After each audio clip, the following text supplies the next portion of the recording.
Good morning, my friends. This morning I want to share with you a poem I wrote 10 years ago. At the time I had nothing, and I struggled with daily life. I had a mountain of student loan debts, my relationships were a mess, and I tried hard to be happy, but I just wasn't happy. But then I read a poem in a book, and the poem goes like this. I bargained with life for a penny, and life would pay no more. However, I begged at evening when I counted my scanty store. For life is a just employer. He gives you what you ask. But once you have set the wages, why life must bear the task.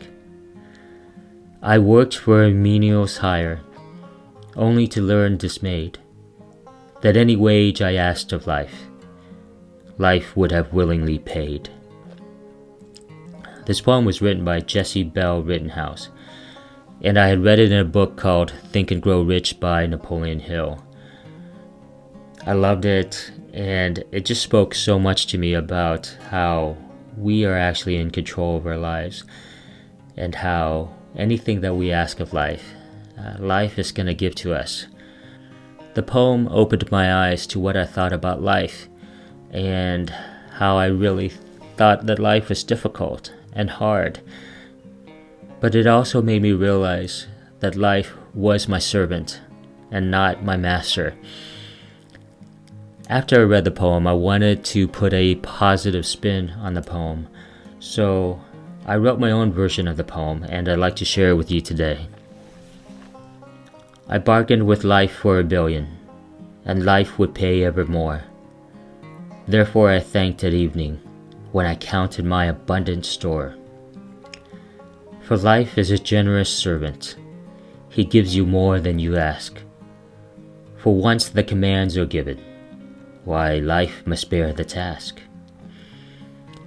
I commanded a high king's wages, learning assuredly life is my aid, that any wage I asked of life, life would have more than abundantly paid. This poem was written by Nguyen, me. My question for you today is, which poem would you rather live by? The first one or the second one? Do you realize that life is your servant and you can tell it what you want and it has to give it to you?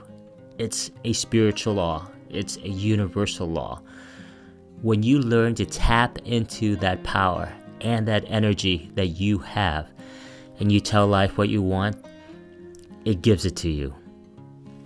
All you need to do is change your outlook on life and start doing the things that you love. Whatever it is that you love, whether it's painting or drawing or singing or collecting, whatever it is that you love, just do more of it and revel in those happy feelings. And all of a sudden, your life will start to change. I want you to start today to appreciate just the smallest things in life. It could be the smell of your cup of coffee brewing. It could be the smile of a baby. It could be the beauty of a flower. Just revel in it and take great pleasure in it. Dwell in those positive feelings and emotions, even just for 10 seconds or 20 seconds or 30 seconds. Break away from all the stress in your life and just revel in the beauty that life is. And you'll see that life really is your servant.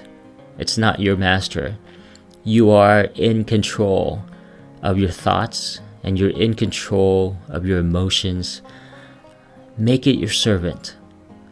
Make it do for you whatever you wish your life to be. And you'll find that life willingly obeys. I guarantee it. Thank you for joining me today on these words of affirmation. I hope you have the most blessed day today. Please like, subscribe, and I'll see you again tomorrow. Take care. Bye-bye.